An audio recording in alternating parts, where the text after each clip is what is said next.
பிஸியாவே இருந்துட்டேன். தெலுங்கு, தமிழ், கன்னடா, மலையாளம்னு பிஸியா இருந்துச்சுனால அவ்வளவு நம்பர்ஸ் வந்துச்சு. யாராவது தப்பான வார்த்தை சொல்லி கொடுத்தா கூட அதையும் சத்தமா சொல்லிடும். ப்ராம்ப்டிங் பண்ணா கூட ஒழுங்கா டயலாக் பேசாம இருக்கும்போது நமக்கு ஒரு மாதிரி கோவம் வருது. சர்வசாதாரணமா டயலாக் சொல்லும் போதே போனை பார்த்துட்டு இருக்காங்க. சேர போடுப்பா இந்த பாப்பாக்கு அப்படின்னா அப்பதான் நம்ம உட்காரணும். இல்லன்னா என்ன உனக்கு வயசு இப்பவே போய் உட்கார்ந்துட்ட டயர்டாயி நிறைய சொல்லிட்டேமா. இப்ப நானும் சாரும் கூட ஒரு இன்டர்வியூல சொல்லிட்டோம். சோ அது கேக்குறவங்களுக்கு இனிமையா இருக்கும். பட் சொல்ற எனக்கு இங்கெல்லாம் வலிக்கும். ஆமா, இன்னும் கொஞ்சம் ஒரு 20 வருஷத்துக்கு அப்புறம் சொன்னோம்னா நமக்கு ஒரு அப்பா ஏவிஎம் மாதிரி மிகப்பெரிய பிரம்மாண்டமான ஒரு நிறுவனம். அவங்க கமல் ரஜினி படங்கள், ஹிந்தி படங்கள் அந்த மாதிரி எல்லாம் எடுத்திருந்த ஒரு நிறுவனம் இவரை சூஸ் பண்ணி இவரை நம்பி ஒரு படம் கொடுத்துருங்க with new face. So sir நம்பிக்கைதான். உங்களோட தாத்தா கிராண்ட் ஃபாதர் வந்து ஒரு நல்ல பெரிய ரைட்டர், ஃபேமஸ் ரைட்டர்னு கேள்விப்பட்டிருந்தேன். அவர் வந்து சினிமா சம்பந்தப்பட்ட ரைட்டர் இல்ல. அவர்தான் இந்த டைப்ரைட்டிங் லெட்டர்ஸ் எல்லாம் புதுசா கொண்டு வந்து பெரிய என்ன சொல்றது அந்த மாதிரி இலக்கிய வாதியார்னா நிறைய புத்தகங்களை பண்ணியிருக்காரு.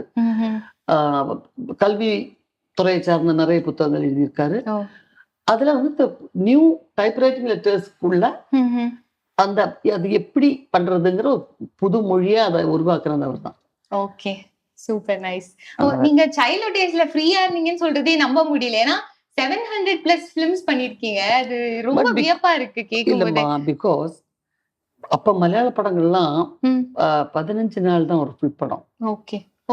தமிழும் இன்னைக்கு மாதிரி நிறைய கிடையாது. சின்ன சின்ன ஷெட்யூலா மேக்சிமம் ஒரு 30 to 35 டேஸ் இருக்கும். பல ஷெட்யூலுங்கிறதுனால அப்படி இருக்கும்.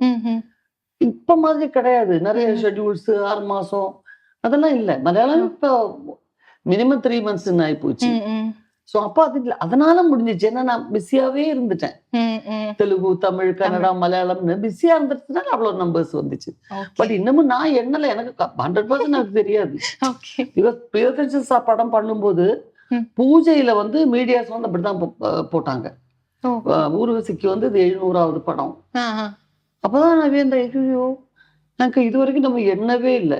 அப்ப அதுக்கான வாய்ப்பே இல்லை. இப்ப நீங்க போன்லயே பாக்கலாம். ஆமா, கூகுள் பண்ணி ஈஸியா பாத்துக்கலாம். அப்போ கஷ்டம். பட் நமக்கு உட்கார்ந்து எண்றதுக்கு நேரம் இல்லாதனால அப்பவும் என்னால இப்போ என்னால. கரெக்ட். நிறைய லாங்குவேஜ் ஆக்ட் பண்ணிருக்கேன் அப்படின்னு நீங்களே சொன்னீங்க, நாங்களும் பாத்திருக்கோம். அந்த லாங்குவேஜ் எல்லாம் எப்படி மேம் ஹேண்டில் பண்ணீங்க? அதுவும் அவ்வளவு குட்டி வயசுல இருந்து. இல்லம்மா, அந்த குட்டி வயசுலங்கிறதுனால தான் அதை மேனேஜ் பண்ண முடிஞ்சிச்சு. ஏன்னா அப்ப நமக்கு அந்த மாதிரி ஒரு இன்ஹிபிஷன் வெக்கம் எல்லாம் கிடையாது. யாராவது தப்பான வார்த்தை சொல்லி கொடுத்தா கூட அதையும் சத்தமா சொல்லிடும். சோ அப்படி தப்பா பேசிடுவோம். நீ கன்னடத்துல பேசுமா அப்படின்னா கன்னடத்துல எனக்கு தெரிஞ்ச கன்னடத்துல எல்லாம் உளருவேன். அவங்க எல்லாம் விழுந்து விழுந்து சிரிப்பாங்க. அதே மாதிரிதான் தெலுங்கு. சோ எனக்கு தமிழ் எனக்கு எப்பவுமே ஃப்ளூயன்ட். நான் இங்கதான் படிச்சேன். பட் இதுதான் ரீசன். பட் இப்பவா இருந்தா கொஞ்சம் கஷ்டம். நமக்கு மனசுக்குள்ளார அந்த அந்த இன்னசென்ஸ் போயிடுச்சு இல்ல, நமக்கு உள்ளுக்குள்ள எல்லாம் நம்மள பாக்குறாங்க, நம்மள பெரிய ஆர்டிஸ்ட்னு சொல்றாங்க, ஜட்ஜ் பண்ணிடுவாங்க, தப்பா இருக்க இவங்க சிரிச்சிடுவாங்களோ உள்ளுக்குள்ள. யாரும் சிரிக்க போறது இல்ல. பட் ஆனா அந்த பயம் நார்த்ல இருந்தெல்லாம் வர்றவங்க கரெக்ட் ப்ராம்ப்டிங் பண்ணா கூட ஒழுங்கா டயலாக் பேசாம இருக்கும்போது நமக்கு ஒரு மாதிரி கோவம் வருது. சர்வசாதாரணமா டயலாக் சொல்லும் போதே போனை பார்த்துட்டு இருக்காங்க. எஸ் ஓகே டெல் மீ அப்படின் போது எங்கேயோ பண்டையில ஆகுது. என்ன இந்த ப்ரொஃபஷன் அவ்வளவு சீரியஸா எடுத்திருக்கேன். நீங்க அந்த மாதிரி எடுத்திருக்கீங்க இன்னுமே. அதனாலதான் நீங்க இந்த நான் வந்து அந்த சினிமா ஸ்கூல் அப்படித்தான். ஓகே, டைரக்டர்ஸ் எல்லாம் லைக் டீச்சர்ஸ். அவங்களுக்கு முன்னாடி எல்லாம் நம்ம டக்குன்னு உட்கார்ந்துட முடியாது. எங்க அம்மா அங்க போய் உட்கார்ந்து சேர போடுப்பா இந்த பாப்பாக்கு அப்படின்னா அப்பதான் நம்ம உட்காரணும். இல்லன்னா என்ன உனக்கு வயசு இப்பவே போய் உட்கார்ந்துட்ட டயர்டாயி இங்க வந்து நில்லு. அப்போ கேமரா எல்லாம் நம்ம நின்று லைட் அப் பண்ணுவாங்க. சோ அந்த மாதிரி ஒரு அதனாலதான் சொல்றேன் ரிலாக்ஸ்டு ஒர்க்குங்கிறது இல்ல.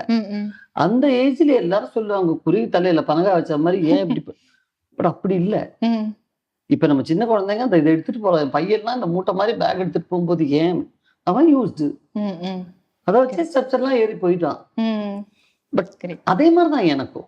ஓகே, அதுதான் உங்களுக்கு ஹெல்ப் பண்ணிருக்கு அப்படின்னு சொல்றீங்க. உங்க முதல் படத்தை பத்தி பேசலாம். எல்லாருக்குமே ஃபேவரட், எல்லாருக்குமே தெரியும். முந்தானே முடிச்சு சொல்லிட்டேமா. இப்ப நானும் சாரும் கூட ஒரு இன்டர்வியூல சொல்லிட்டோம். ஓகே, சோ அது கேக்குறவங்களுக்கு இனிமையா இருக்கும். பட் சொல்ற எனக்கு இங்கெல்லாம் வலிக்கும். ஆமா, இன்னும் கொஞ்சம் ஒரு 20 வருஷத்துக்கு அப்புறம் சொன்னோம்னா நமக்கு ஒரு அப்பா பழைய ஒருவேளை நினைவுகள் பாக்யராஜ் சாருக்கும் அதே மாதிரி போர் அடிச்சிருக்குமா பேசி பேசி இது இத பத்தி? டெஃபினட்டா கிடையாது. ஓகே. இஸ் அ கிரியேட்டர் அவரு. அவருக்கு ரொம்ப கண்டிப்பா. ப்ரெஷியஸான படம் அது. ஃபர்ஸ்ட் டைம் அவர் மாதிரி ஒரு மிடில் ரேஞ்ச் டைரக்டர்னு சொல்லப்பட்ட ஒரு இயக்குனர் ஏவிஎம் மாதிரி மிகப்பெரிய பிரம்மாண்டமான ஒரு நிறுவனம்.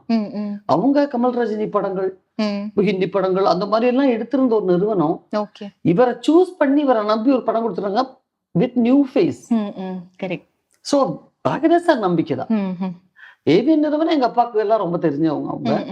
பட் இருந்தாலும் அவங்கள பொறுத்த வரைக்கும் இந்த படம் நம்ம சின்னதிலே பார்த்திருக்கோம். இது சரியா வருமா, இவர் கூட ஜோடியா ஒத்து வருமா? ஓகே. பட் அவருடைய அந்த என்ன சொல்றது தூர பார்வை, தொலைநோக்கு பார்வை கண்டிப்பா அதுதான் பெரிய விஷயம். அந்த டைரக்டர்ஸ் உடைய அவரு நல்ல குருவா இருந்தா நம்ம நல்லா வந்துரும். கண்டிப்பா.